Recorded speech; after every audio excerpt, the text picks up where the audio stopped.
I like Tyler. You like Tyler. Let's see what's going on with Tyler.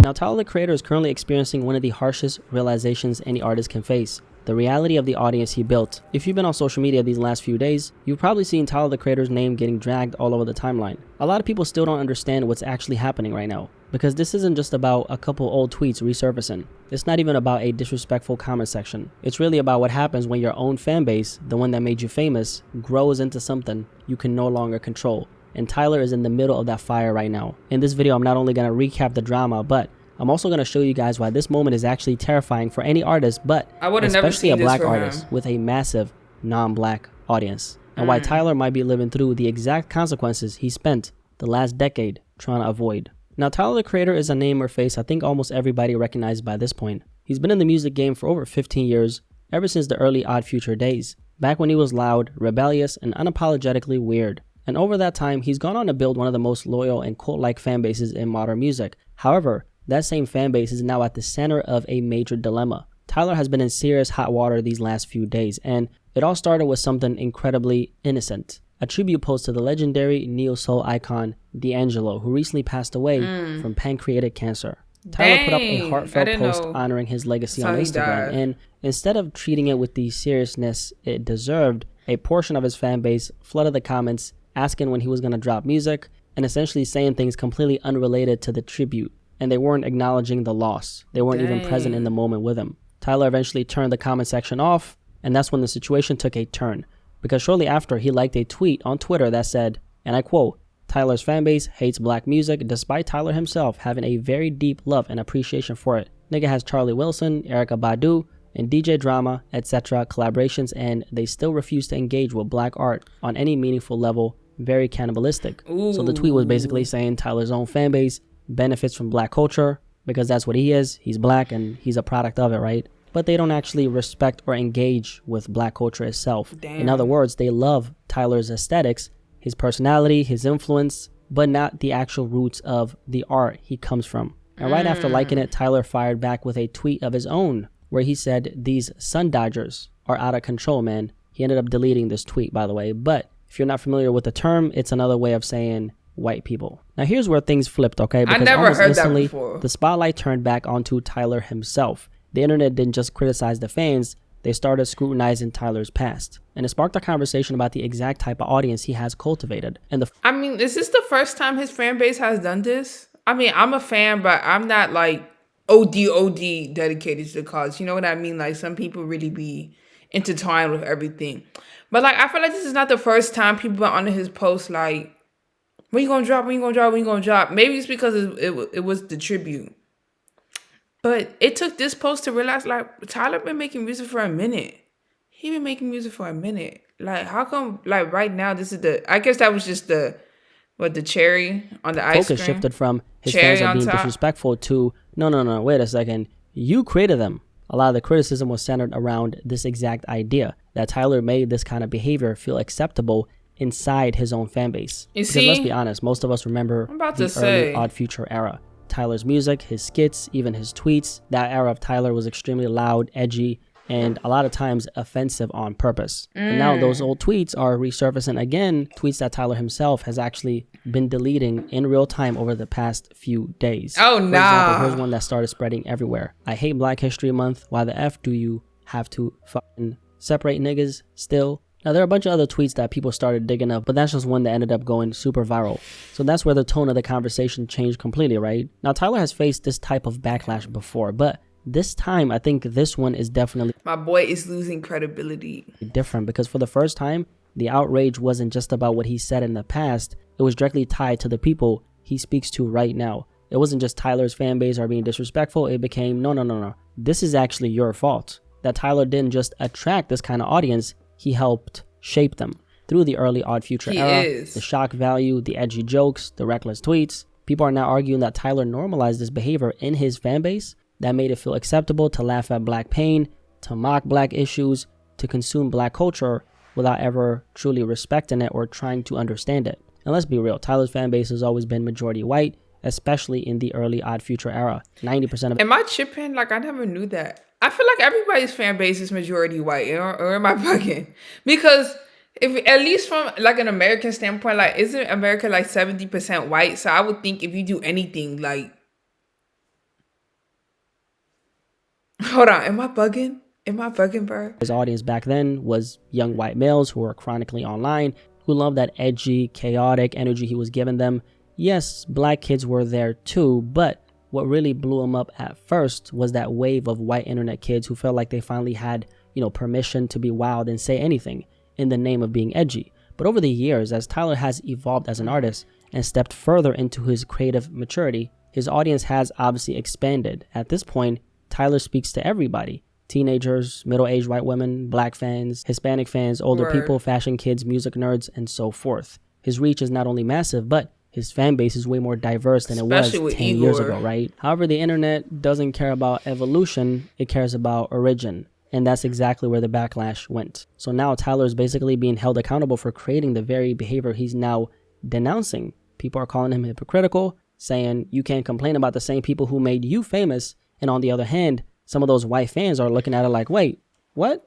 I can say though, people do change. Like maybe that 100% was Tyler in the beginning, but now as he has matured with his music, as we all seen, if you're an active Tyler listener, he has matured over the years with his music, and his music mature, he has matured as well. You feel me? So like he probably doesn't do the same antics and the same behaviors anymore.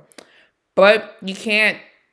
There's no erasing the fact that that was your foundation, though. You feel me? So when anybody who's trying to come up in anything, you have to be very careful about what your foundation is. Very careful. You made it okay for us to act like this, right? It's almost like a kid in a grocery store acting all wild, and the mom tries to suddenly calm him down, and the kid looks at her like, calm down, this is how you raised me. Except for the fact that these aren't 8-year-olds. These are people between, I would estimate, 20 and 26 years old at this point, maybe 18, 24, 26, somewhere there, if I had to make a rough estimation, right? Some of them have literally grown up on Tyler since 2011. They were 12-year-olds laughing at the edgy Odd Future era, and now they're fully grown adults. However, still wired the same exact way, and that's what's being exposed right now. So Tyler is now being forced to face the reality that's a very big part of his own creation. But at the same time, this isn't something he can fully control, right? These are real individuals making their own decisions about how they choose to show up, regardless of whether Tyler contributed to shaping that behavior during his younger years. The truth is, Tyler is 34 years old as of today, right? He's not the same man he was back then when Odd Future first blew up. He's evolved into something far more intentional, thoughtful, and artistically refined. Because like many black artists, Tyler didn't just make music. He became an entry point into black culture for an entire generation. And at the same time, he became a home for black kids who never felt like they fit anywhere. Too black for the white kids and too white for the blacks. Earl Sweatshirt said that once. And it stuck with a lot of people, including myself. Artists like Tyler and Earl, right, have become more than just celebrities. They became a voice for people who never had one. But here's where things get complicated, because the same people Tyler represents racially are not the same people contributing to his pockets monetarily. And that matters because Tyler isn't just an artist. He's a black artist. And the black experience comes with a very specific type of weight and responsibility. You don't just stay a musician for long. The moment you start influencing the culture and the world, you unintentionally become an educator in a lot of ways, or a reference point, if you will, an entry point into blackness itself, especially for people outside of it. And a lot of non-black kids grew up on Tyler, not just because he was wild and unfiltered, not just because he was saying things they couldn't say, but because he gave them access to a world they were never fully a part of. But that's where things get a little bit blurry, right?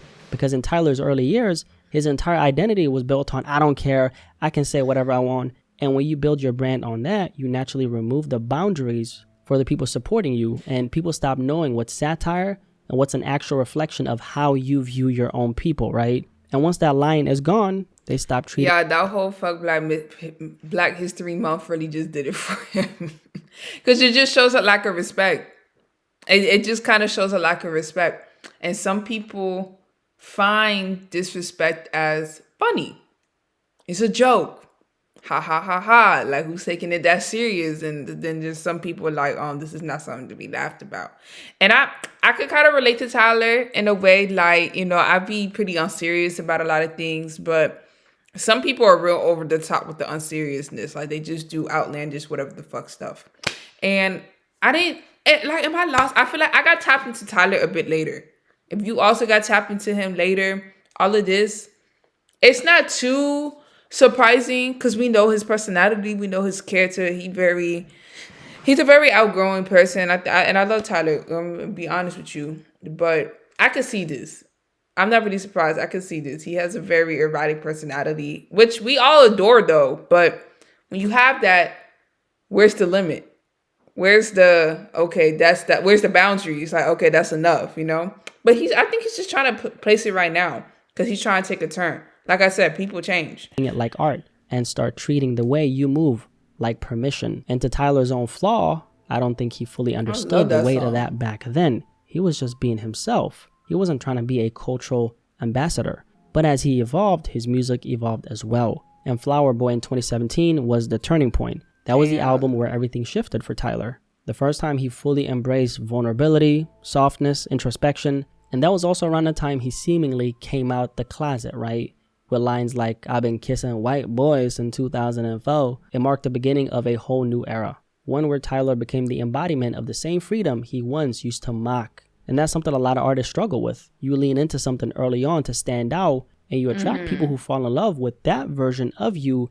But later, when you grow and evolve, mature, a part of your audience refuses to come with you on that journey. So now the question becomes, to what extent should Tyler be held accountable for cultivating an audience like this in the first place? That's a question I have to you, because he doesn't really have the authority to control how they show up. That part of his fan base, in my opinion, is a virus he's never going to be able to fully contain. How I look at it is, at the end of the day, it comes down to the individuals who made the decision not to grow with him. And I genuinely believe a big portion of his audience, even if they'll always call themselves fans, will never actually evolve with him. They'll most likely permanently stay stuck in that era they discovered him in. Meanwhile, Tyler himself evolved. Then he just needs to find new people. That's just my opinion. I mean, like, of course you want to take everybody with you, but he shouldn't compromise his growth, his maturity, his new path in life because people don't want to climb aboard.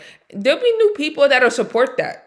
So he has to kind of, I guess, recycle and replace the fan base if they're not trying to take these steps with him. Far past their pace and far past their expectations. And in 2025, it's clear he's not even remotely the same person he was back then. So, you know, we literally change as human beings on a day-to-day basis. Our habits change, our mindset changes, our identity shifting every single second, even our bodies on a cellular level, right? And Tyler's evolution as an artist has shifted completely from where he started. And he obviously knows that. But to his own right, he refuses to be caged into a version of himself he's already outgrown. And the truth is, Tyler is never going to be able to fully escape the accusations tied to the fact that he once mocked his own people back then, right? Even if you looked at it as he was trolling or if you looked at it as he was hateful, doesn't really matter, right? At the end of the day, he helped lower the boundary for how far his own fans felt like they could go. And the reality is, that is a part of his story, history now. No matter how uncomfortable that past may look in hindsight, at some point you still have to face the reality of your own creation, even if you're no longer that person anymore, right? And no matter how much criticism he continues to get, I truly believe this is a battle Tyler will always have to fight. And the only real way to fight it, if you ask me, is not by debating the internet, which he's obviously not doing right now, but it's by firmly reminding the world and himself that he is not the same man he once used. That part, and if anything, I would 100% support that way. People be acting like you got to be the same exact way you were your whole life. Fuck ass no. Be different, change, grow, mature. That is the point of life. It's like against human nature to not grow. Hello. Anyways, make sure y'all like, comment, subscribe. See y'all next time.